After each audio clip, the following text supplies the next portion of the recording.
Welcome to the Daily. We take a few minutes each day to focus on God's Word so that we can find and follow Jesus every day of our life.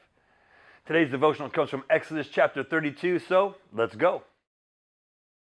And today's reading is one of those, I can't believe this just happened type moments. This is one of those readings when you just go, wow. But it also reminds us of how soon we forget. It reminds us that as humans, sometimes we get, we begin to take matters into our own hands instead of waiting on the Lord. And this is what we learn today. We learn from this story about waiting on the Lord.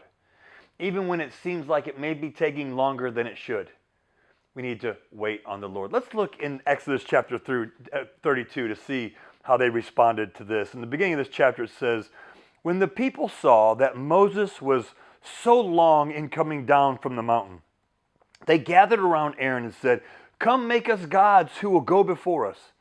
As for this fellow Moses who brought us up out of Egypt, we don't know what happened to him."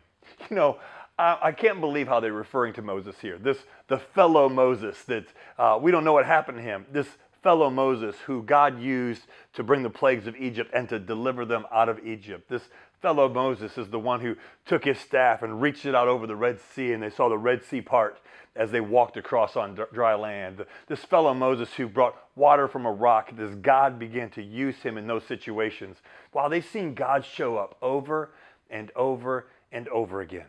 They saw God reveal his presence and his power through Moses' obedience. And here in a moment where God's on a mountain and they don't see him for a little bit, well, they began to take matters into their own hands. So they took all the gold they had, or they fashioned some gold into a golden calf, and they began to worship this as if it were a god. And I know that sounds absurd to us.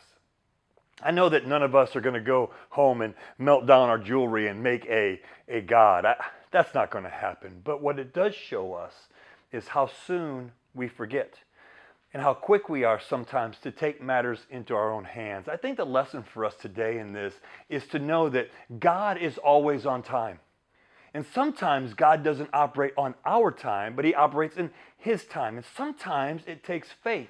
Even when we don't see things happening, even when the answers don't come when we hope they would, even when the provision or the deliverance or the healing or whatever it may be doesn't come when we want, what we know is that God is always on time. What I want to encourage you today is we continue to seek God's face and put one foot in front of the other to experience more of his presence and to know him more. Remember this, that God is always on time. And I want to encourage you to wait on the Lord. Whatever situation or circumstance you may find yourself in today, wait on the Lord. And sometimes that waiting is difficult. Sometimes that waiting is hard. But don't do like the Israelites did and take matters into your own hands. I encourage you today to wait on the Lord, because God knows, because God loves you, because God has a plan for your life. Wait on him, and his blessings will follow. God bless you, and have a great day.